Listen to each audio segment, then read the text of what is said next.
Yeah, g'day all, and welcome to the first video on the EV5 for a while. This one, very different. It's regarding the sound system.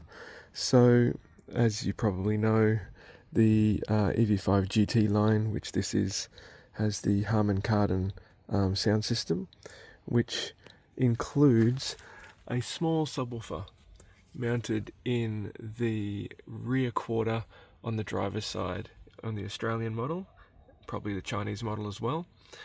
And yeah, I mean, overall, the system sounds pretty good. You can turn it up, it sounds good. The sub-bass frequencies, very mellow, but very accurate, reasonably tight, not earth-shattering at all. So much so that a lot of the time you don't even know this is doing anything, but it is actually there. So yeah, I've been reasonably satisfied with it since owning the car about, well, just under a year ago now.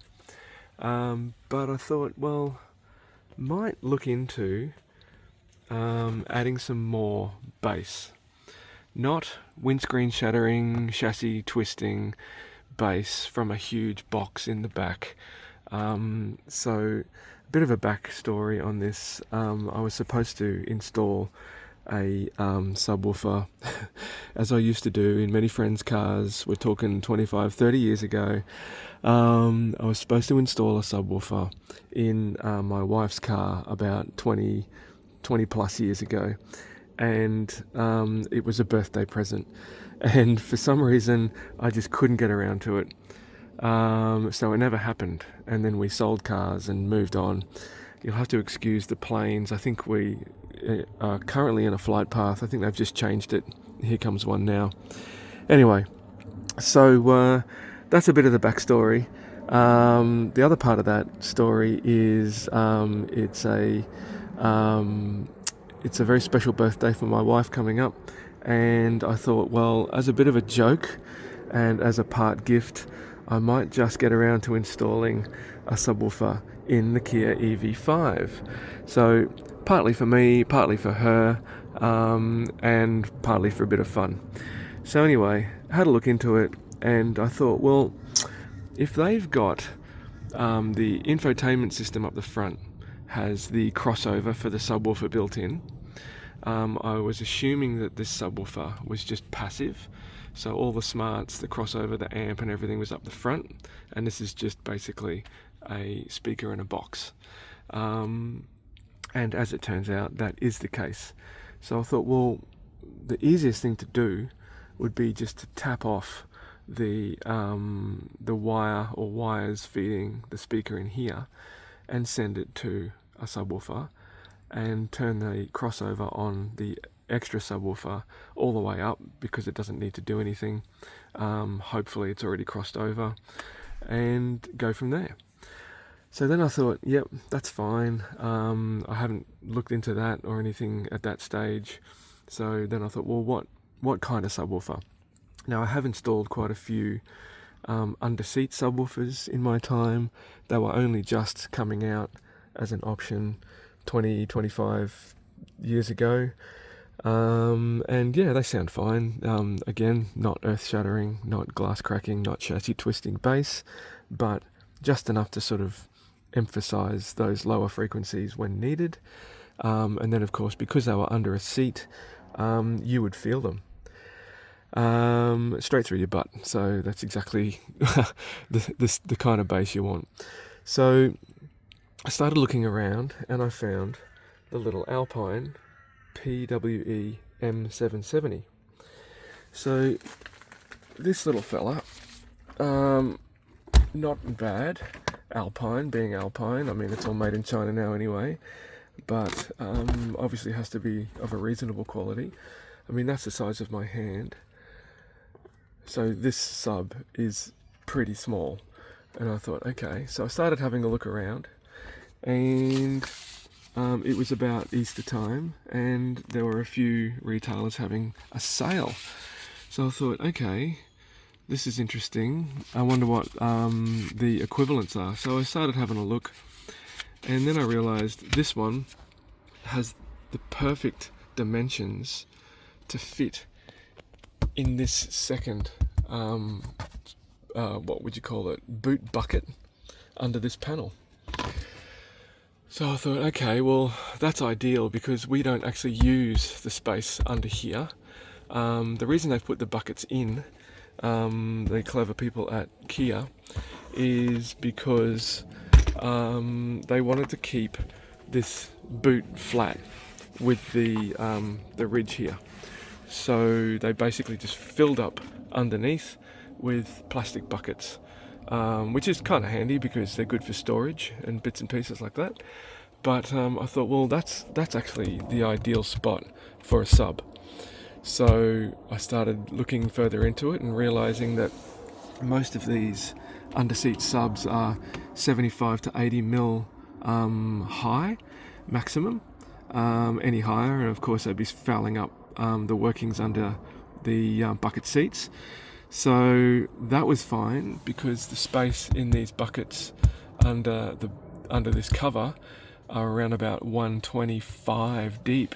So I had plenty of headroom for a sub, and even maybe a mounting board, so I didn't have to sort of drill any holes in the bucket just to mount them. So I started looking further into it, and sure enough, these were starting to tick the box even more. So I'll just quickly go through here. So the actual driver itself is a 7x7 inch square woofer. As you can see, this sun is playing tricks. As you can see in the picture, so it's a square woofer. Nothing wrong with that. The rated power is 150 watts at 14.4 volts. Peak power is 300. Let's just ignore that. So 150 watts is just ridiculous to start with. Sure, there are people with huge subwoofer systems running hundreds of thousands of watts. Yep, whatever. This is not the case. This is just a nice little way of enhancing the bass. I'm not going to enter any SPL competitions with this system. So signal to noise, yep, distortion 0.2, that's reasonable for a subwoofer. Going by the size of this thing, it's obviously got a digital amplifier. Everything has just become smaller, way more efficient, runs cooler and cheaper. I mean, this kind of thing 25 years ago would have been probably $2,000. So yeah, things have come a long way. You kids today are very lucky. Frequency response 10 Hertz to 150 Hertz. Yeah, take that with a grain of salt. I'm sure it can do sort of 20 or 30 Hertz at a reasonable level, but definitely not down to 10, and probably not even down to 20 either. I'm thinking more like 50, 40 in that sort of hump. Maybe down to 30, but anything under that, yeah. Input sensitivity 1 volt, blah blah blah blah blah. So then you can see there 14.4 volts, power system 10 to 16, negatively grounded, operating temperature, fuse rating 25 amps. Like, that is ludicrous. That obviously means that there's a fairly decent digital amp in there to be needing 25 amps. And then the dimensions, 255 by 190 by 74 and 4 kilos. So this amp is basically the size of this bit of paper. It's sort of like A4 size. And it's just a solid bit of kit because it is made of aluminium. So it is very, very, very solid. It comes with a remote, so you can adjust the level and everything, but I'm not a fan of those. I try to tune the system so you can just then rely on the EQ or even just the tone controls of the hen unit, and you can just sort of ride those when necessary. So up here is the control panel and the connector. So we've got a power light, power indicator here. You've got a phase switch. You've got, I think that's a protection, what's number 7? Yeah, product fault indicator. You've got the phase switch. You've got auto on or off. So you've got your low pass filter, you've got your bass boost, and you've got your gain knob. Obviously all very important, not so much the bass boost, but yep. Got your remote control input here, which is for this control that you're supposed to mount under your dash. If you don't connect this, it's fine, you don't have to. I did check that before purchasing. It then just sort of defaults over to these controls. So yes, that is an option. And then you've got your big fat connector here and your 25 amp fuse. Now in this connector, because everything's so small, oops, sorry, it just changed lens. You can see there on the top right, B+, B+, B+, and then the bottom right, ground, ground, ground. That's just their way of getting the required current through such a small connector. They just do multiples of each. So the wiring looms are quite clever in that they've got 3 wires out of each of those that then combine into one larger wire. So it's all pretty neat and tidy. You've got the remote switch next to the B+, sorry, the remote lead for switching if your head unit has a remote out to remotely switch these amps on and off. Then you've got channel 1 and channel 2 ground combined in the one pin, and then channel 1 and channel 2 as the positives for the signal, and then you've got left and right negatives and positives over on the left hand side. Sorry, did I say left before? Sorry, right hand side for the power and left hand side for the speaker level input. Now this is critical for the install I'm about to show you. So obviously the other inputs are your RCAs, and this is for your speaker level input, and it needs that because that's the way I intended. It's not ideal, I'm aware, but it's definitely not terrible. But that's the way I intend to get the signal from this speaker injected into the amplifier. And the best bit about this amp is this automatic on and off switch that is used when you're sensing a signal from this input, which means I don't even have to run a remote wire from the infotainment system because I don't even know if it had one. But that's fine because you can just run one from your accessories or something anyway. But I thought, as it has the feature, I'll give it a go, and as it turns out, it works perfectly. So that's just your rundown of the numbered functions up there. What else is in this manual? Not much. It's just a basic connection diagram.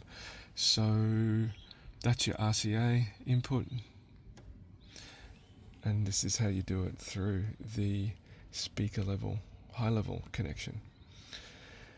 So very, very simple, just a couple of wires to the battery, and then the rest, the speaker cables go into that input, and then you press the says there, press switch auto on, because when it's connected this way it senses anything coming from that speaker input. So done. So very, very basic, very nice solid little units. I'll just zoom back out so you don't get dizzy. Packaged nicely, pretty simple, hardly any reviews of this online. It all seems to be Malaysian, Philippines, very, very Asian based product, I have a feeling, this one. But it is fantastic. So I had a look around during the sale. These are normally sort of 300 and I don't know, I've seen them even up to about $500, and obviously no one's going to be paying that. And then I saw most of the prices were down around the $350 mark. Some were coming down under 300, but then during the sale I found these for close to $250. But then because I was a sucker and bought more than one, they absolutely came down to $250 or a little bit under. So yeah, that's the story of finding the subwoofer. There's obviously nothing in this box at the moment. So I'll just chuck that under the car. Now you'll have to excuse this. This is these are the mats for the Kia. Now they've done some weird stuff with the design here.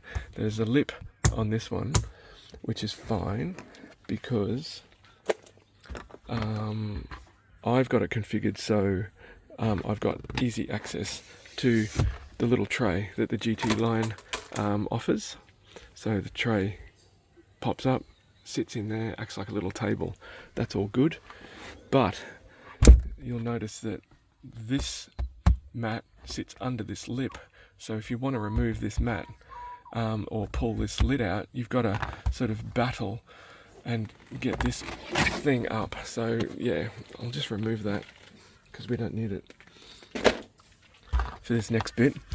Okay, so I thought, well, for $250, that's a bit of a bargain. What if I wanted more than one? So I thought, yeah, okay, let's get two. So I thought, yeah, I can mount one in here and one on this side just to even things up, and yeah, it should sound awesome. But I took it a bit further, which is unfortunately what I do. Now I'm going to have to, yeah, I can't undo that yet. I have to lift this up to then pull this out, and this is what I ended up with. 4. I'll just close this lid again. So there you go. This is how neatly they fit into this second bucket. Sorry about the sun there, but yeah, this is the only time I can record this video, so this has worked out brilliantly for many reasons. So you can see there's the plastic support in the middle of the tray. That's to help give support to the board that I just removed, because don't forget, this EV5 allows you to basically camp in the back. So you fold the back seats down, everything runs flat, you chuck a bit of a mattress in there, and yeah, you can camp. So there has to be decent support in the middle of such a wide space. But as you can see, these Alpine subs, this comes down at a bit of an angle, and the bottom of this plastic support basically lines up exactly with the bottom of these subs. It has just turned out so well. Now I've only got the Velcro on the bottom of these subs, so they come with little brackets. You can mount them to things, you can do whatever you want. But I thought, as it's going to be underneath a panel, I don't really need to be like mounting anything hardcore, because the other thing I've done is made a false bottom. So this is a combination of, I'll just have to pick it all off the ground again. I've just used rubber mats. So the bottom of this bucket, obviously in the corners and on the sides, it's not a nice sharp base, and at the top of that section there's also some little lugs, I think, molded into the plastic. I think it's for a tool of some description. I can't figure out what it's actually used for, but if it is for a tool, we didn't get the tool and I don't think anyone else gets the tool either, so it's all a bit strange. However, those lugs then fouled up the rubber matting that I put down. So what I decided to do was cut around the lugs for the tool spot and put a second layer. So I've now got this kind of concept in that corner. So you've got the bottom layer is sort of cut around the lugs, and then the next layer just sits over the top like that, and the lugs are just so happened to be the same thickness as this gym mat. So you can buy this gym mat from the Big Green hardware store, and then of course, because the sides and the corners are curved, I've had to sort of do an offset kind of, well, I didn't have to, but I did, because I wanted it to be really, really neat and tidy.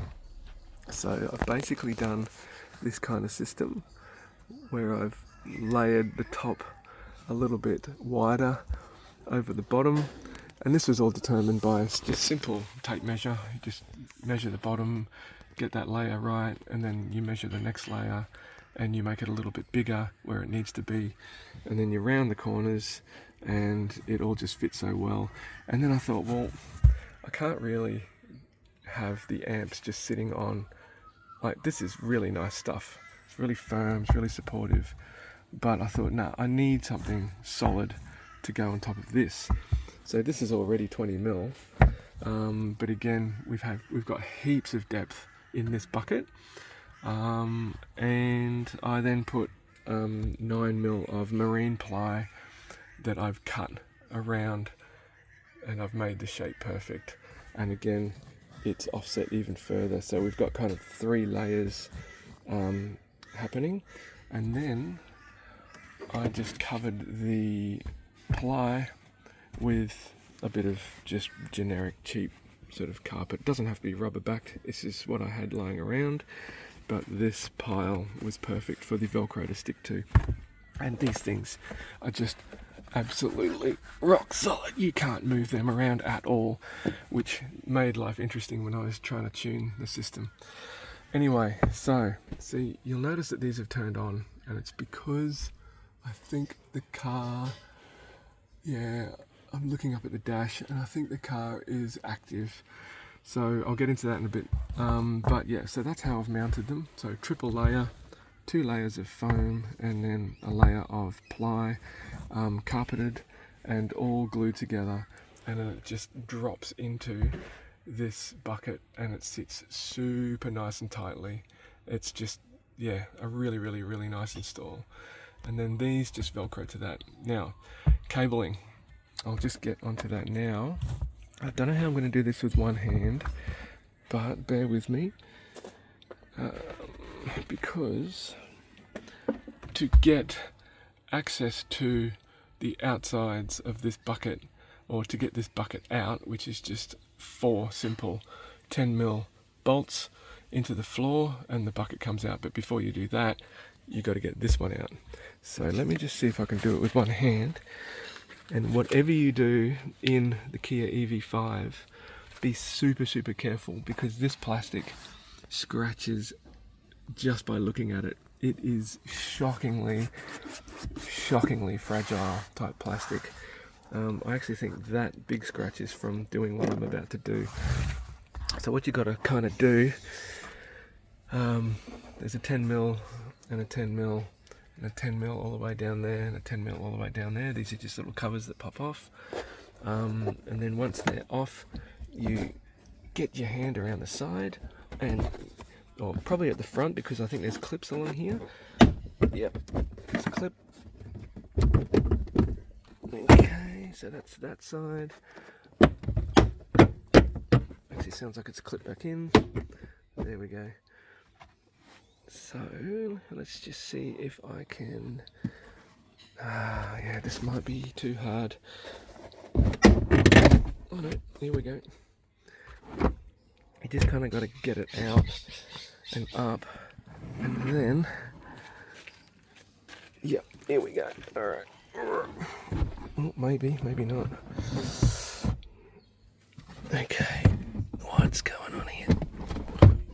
Why is it caught? This is a disaster. Oh no, here we go. Alright.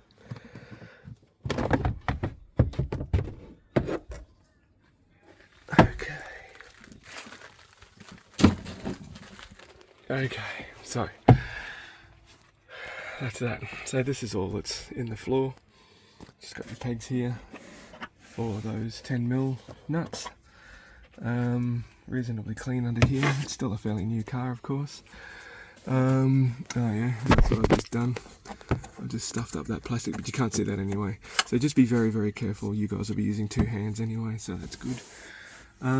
So yeah, to get the wiring through from each connector, which is around about here on each sub, I just measured it out where they were going to sit, and then I installed some basically they're just sort of desk glands for cables. On the other side, this is obviously the bottom side. On the other side there's like rubber fingers. Actually, if I zoom in you might be able to see that. Yeah, so it's like a star of rubber, and the cables just sort of push through. So from the other side, before the subs were put in, see if you can don't think there's going to be enough light. Nah.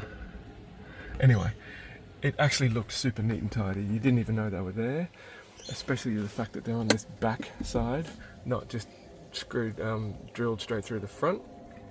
So yes, all of my modifications on this car I've tried to do without destroying anything and without making massive holes, but because, well, first of all, because this is a removable piece, an absolute worst case scenario, if I really wanted to show this in a car show in 50 years time, which is obviously not likely to happen, and I definitely won't be around by that stage, I can get another bucket and just put it in, and then Bob's your uncle.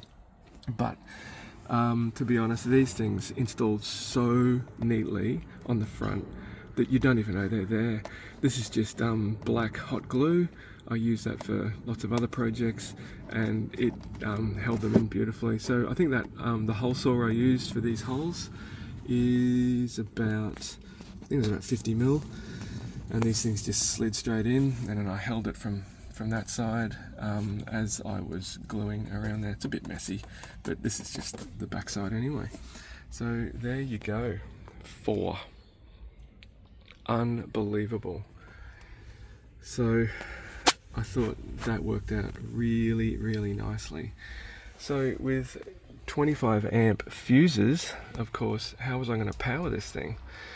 So everyone knows that there's issues with the EV5's battery, the 12 volt battery, but after living nearly a year with my King's Lithium and not having any problems at all, I just thought, you know what, as long as I don't sit idling or in accessories mode or something with the base cranked, which I'm not going to do. Those years have gone. Those days are over.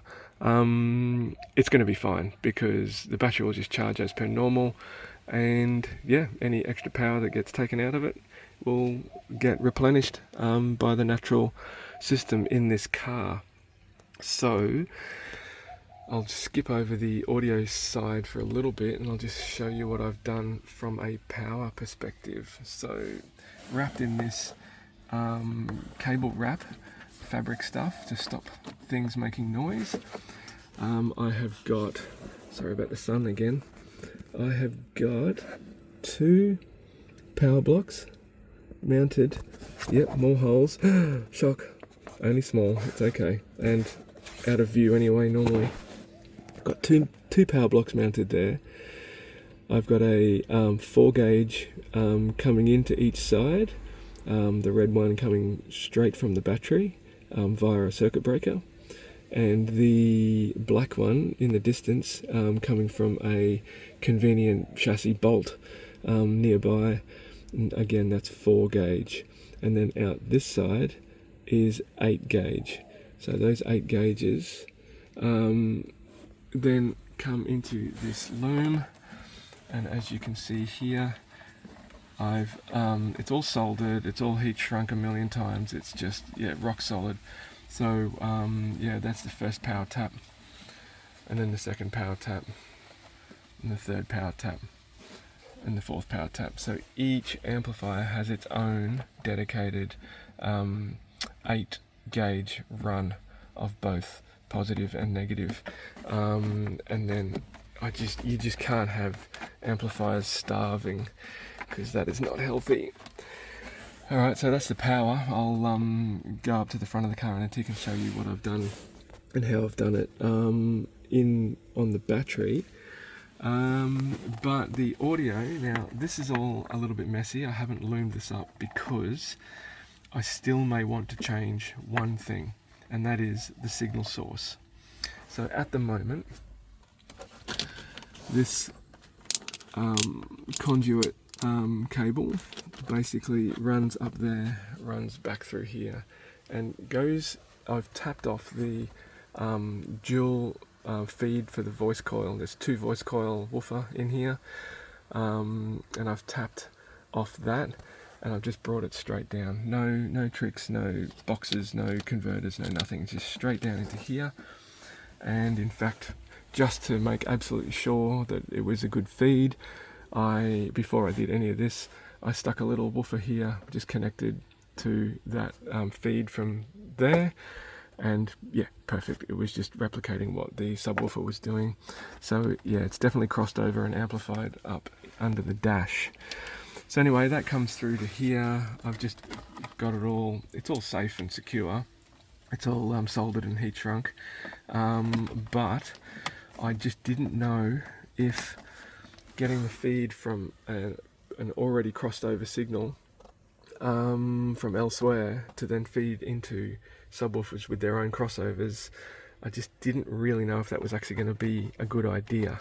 But as it turns out, I think it's working really, really, really well. So each subwoofer has left and right in high level, and all I've done is sort of join them together to turn them into mono, and then given them their own feed from the dual voice coil from here.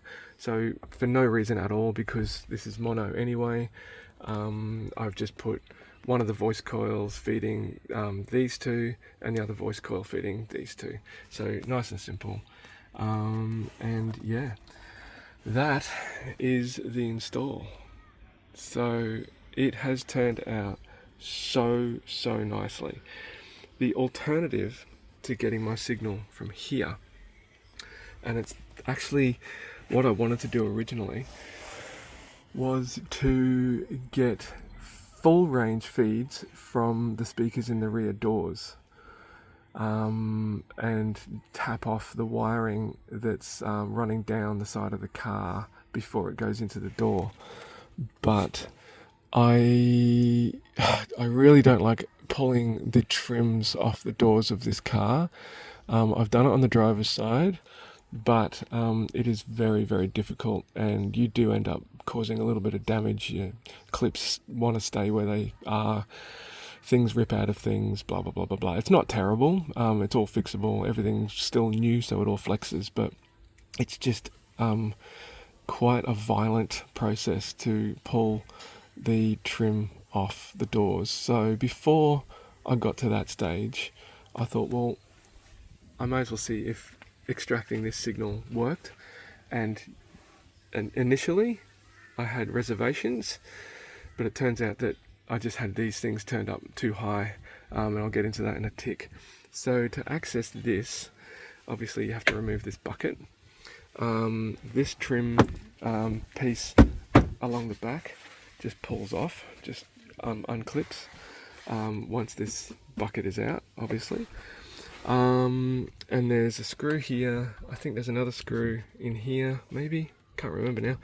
There's another screw or 2 similar to this a bit further down, one sort of right at the base of the seat, and then carefully pull this rubber seal off. It simply just pulls off. I can do it with one hand. Yeah, I can.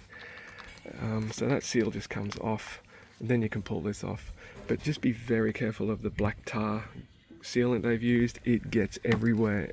It's very, very, very difficult to clean off. So yeah, just be aware of that. Then this sort of pulls out, unclips carefully, and then it exposes the subwoofer with the connector at the top.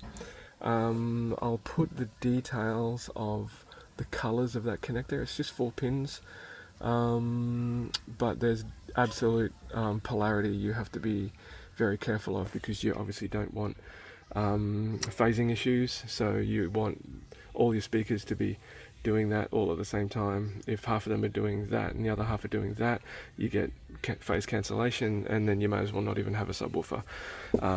You're basically noise cancelling your bass. So as long as you get your polarities right all the way through the system and you absolutely concentrate on that, you won't have a problem. So yeah, so that just sort of swings out. You don't have to remove the whole thing. This probably swings out to about here, so you can just get in there and do your work without damaging any plastic. This all goes back in, run your cable. Let's see if you can see it. No, you can't. Oh, actually, you might be able to. Yeah, see that triangular bit of steel? So on the other side of that, that's part of the body, of course. On the other side of that is just a nice little area for a cable to run through, and that's what I've done. Oops, sorry, that's what I've done here. So that just runs around there, then runs up the side, and then into that top bit. Alright, so that's how you get your signal, and then that's how you get your power. So back on the subs, I had these set to half, just for something to start with. Everything was set to minimum, so your frequency was set to minimum, your bass boost was set to minimum, and the gain was set to minimum. So I put the frequency to half, bass boost, I didn't think I'd need it, and it turns out you absolutely don't. And then the gain I set to the middle, so yeah, medium, just for somewhere to start. And oh my god, it was the boomiest, most awful experience ever. But it proved a point. It proved that signal was coming through from here. It also proved that the EQ on the head unit, which is basically just treble, mid and bass, there's no sort of sub control, which is a little bit of a shame, but not the end of the world. Proof that obviously if these are cranked too high in the gain, and then you sort of ride the bass control in the EQ on the head unit, you obviously pull all the bass out of the rest of the system as well, and yeah, it's just not good enough.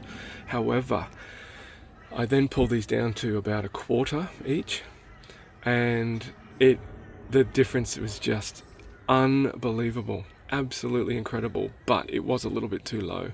So I've currently got these sitting on somewhere between a quarter and a third, and I've turned the crossover knob right up, because it's obviously already getting crossed over elsewhere in the car.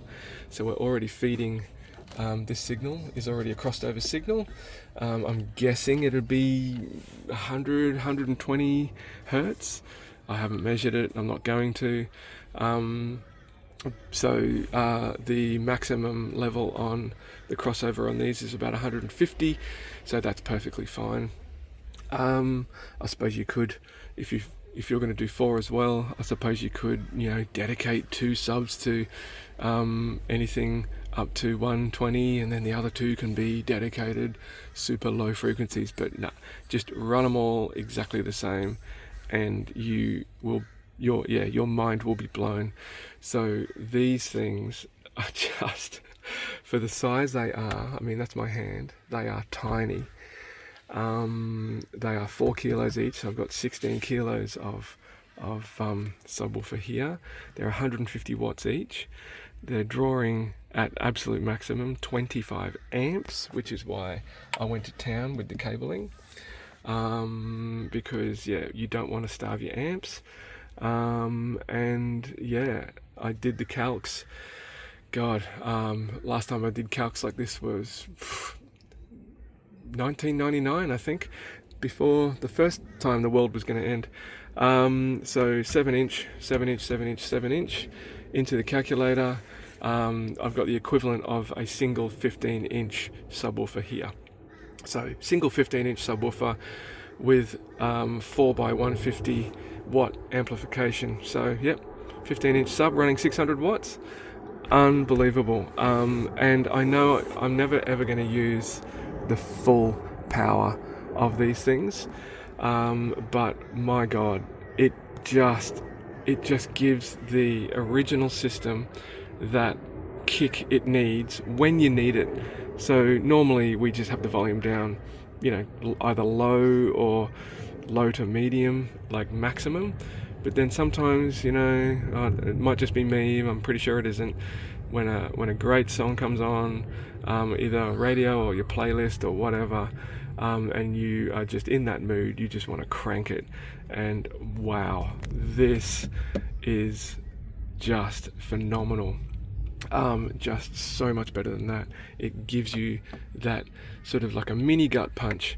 They're never ever going to be as good as a whole boot box with massive subs in it, but it is just superb. They are so accurate because they're sealed, and I am just amazed at how good the feed is from the pre-crossed over feed is just working so well with these.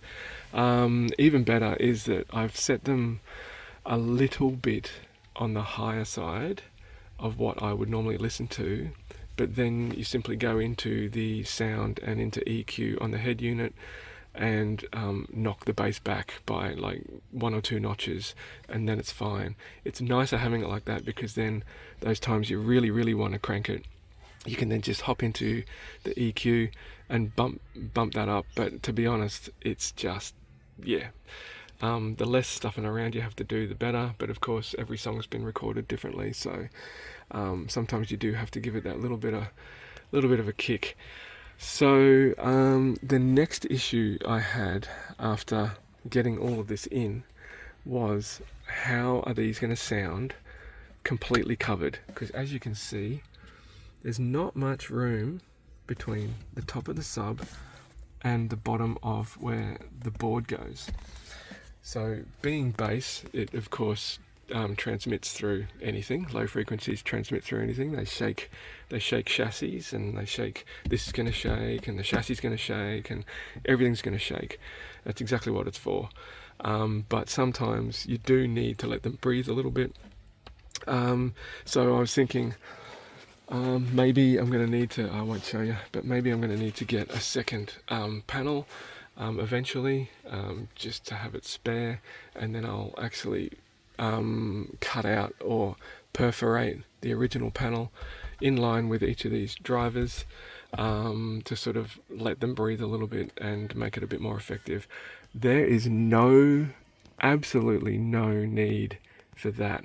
These work unbelievably well, completely covered by that board, and in fact that board then turns into a sub as well. So it starts resonating at the same frequency.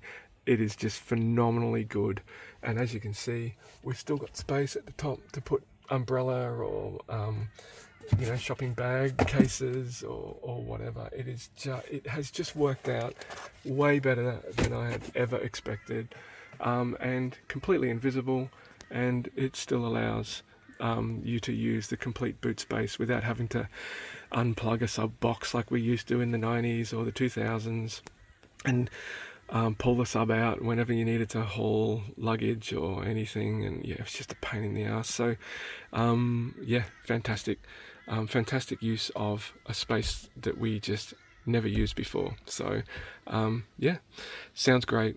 Good use of space, blah blah blah blah blah. So I've left all this cabling like this. The power cable's done, of course, as you can see. It's all beautifully wrapped.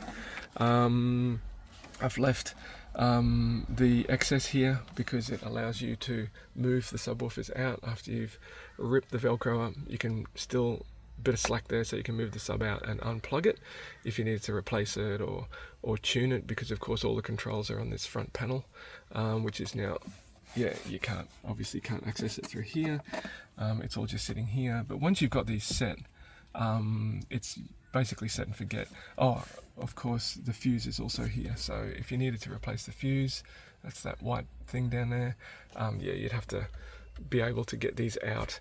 So I've left the audio signal cable like this because I may be tempted to extract the full range signal from the rear speakers and bring it up and connect it. But I mean, this is only basically 2 days old. I haven't done a lot of driving in it, but it is sounding ridiculously good as it is. So I think I might just come back, tidy this up, shorten the lengths, just enjoy life instead of having to stuff around more on this damn car. All right, so we've covered everything in here, I think. But yeah, covering these, not a problem at all. All right, so now I'll take you around to the I'll just show you while I've got it here. So these are the gauges of cable that I used. So it's probably not even written. This is just power cable from J-Car. That's the black item number there. It's good stuff. It's expensive from J-Car. You could probably get a lot cheaper elsewhere, but J-Car's local to me, and I buy a lot of stuff from there. So I just got it from there. It's just convenience more than anything. So that's your get that out of the sun. That is your 4 gauge, and I've got that running all the way to the front of the car, and that is rated for, comfortably 100 amps. You can obviously pull more through it, transients or for peaks, but of course these subs are only fused for 25 amps anyway, so even if I had all of these running full pelt, probably into clipping, and they were just about to all explode, then that's when I'd be pulling close to 100 amps through this cable, and that's ridiculous. I reckon normal day-to-day use, I'm probably only going to be pulling 2 amps, 2 or 3 amps, absolutely maximum. So I'm not too worried, but it is always best to wire for the absolute worst case scenario, and yeah, spending a little bit extra on the thicker cable is not a drama. So then, as a comparison, what I've got running through to each sub from the power block, I've just used the figure 8 gauge, and then I've just split it, and I've extended the negatives. Sorry, I'll try to shield that. No, I can't shield it, sorry.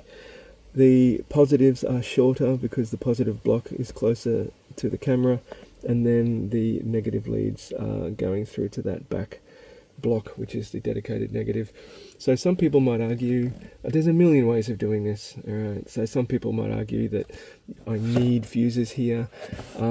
Yes, I understand why you would say that, but the fuses in the subs themselves I thought was adequate, and then of course you always fuse as close to the power source as possible, which is what I'm about to show you. So it's pretty well protected across the board, but yeah, you can see the difference in the conductor thickness there. So the big one is 4 gauge and the small figure 8 is 8 gauge. Alright, so I've got 8 gauge feeding each of these subs, which then of course just turns into this piddly stuff, but yeah, at least I know I've got it all cascaded nicely. I'm not going to have any dramas with starving the amps. Okay, so I'll get my pointer. I'll just walk around the side of the car. I've already got the bonnet open, so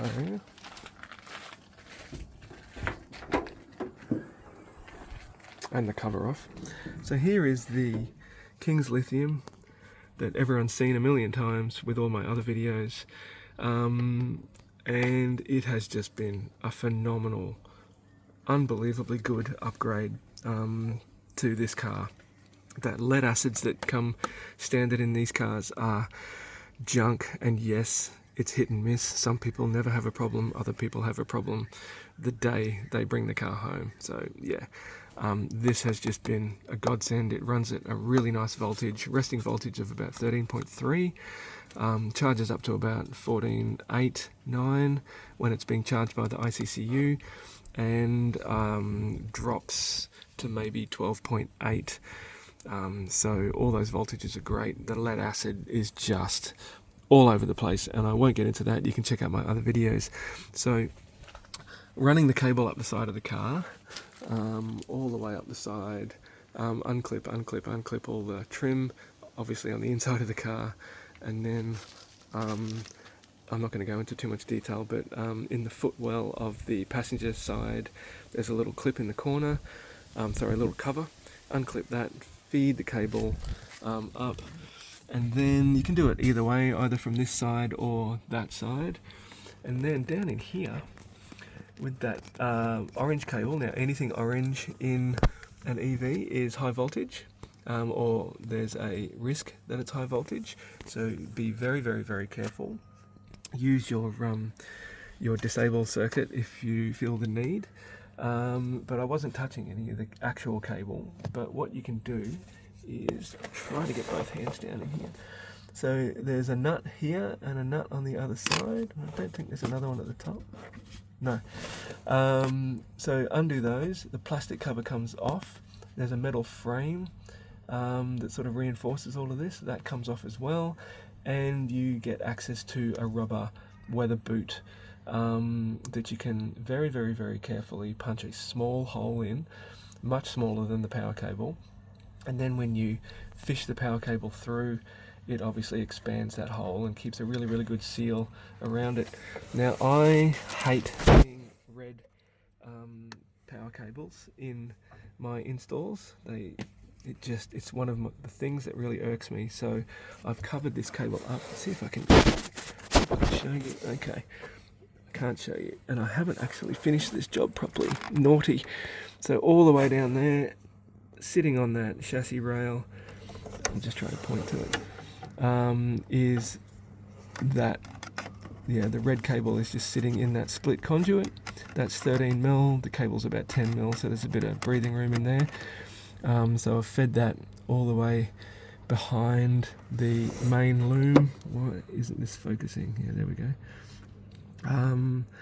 Because, at a glance, if this thing goes in for a service, there's no disgusting red dodgy cables anywhere. So I've just got that feeding through there, and then it goes under the battery. And there it is there again, that one. And then the really obvious part, even after trying to make it not obvious, is the circuit breaker. So it's not, I don't know, I mean, it is ideal because it fits so nicely straight onto the side. So this little cover pops off the positive terminal. Still allows you to pull the flap up on the top. It was just the easiest way of getting super, super close to the power source. So the closer you get, the safer it is. And this is just a 100 amp breaker from JCar, and the cable comes from, it's been crimped onto, I can't really see it, but there's a bolt just down here. There's actually a big fuse here. There's a bolt just down there. So this is a 175 amp fuse, so that's like extra protection again. I didn't even know that was there, to be honest, until I pulled this cover off yesterday. That's the Ansell BM200 connection. I just sort of chucked it in there to keep it neat. So that cable comes down and loops up and feeds into the bottom of the breaker. And yes, this is a proper breaker. It's not just a fuse. Oh, that fell off. Just fix that up. That little rubber cap. And there's your breaker. And then comes out the top. That's a little bit dodgy there. Sorry you had to see that. But comes out the top. Proper crimp job. Heat shrunk onto the lug. And then wraps down. And that's your power feed for the boot. Now, I wasn't too concerned about putting a lot of effort into this.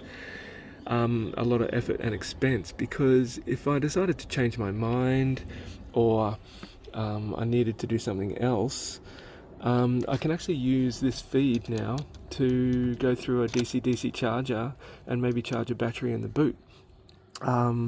So yeah, it's definitely not a waste of time installing, like putting as much effort as you can in to make this perfect, because yeah, it could be used for other things in the future. So the way I've installed the breaker, so there's a screw behind there and there's a screw diagonally opposite down on this side, yeah, that one there. They're actually nylon, and the reason I chose nylon, see if you can see it, and I've just locked it with some black thread lock.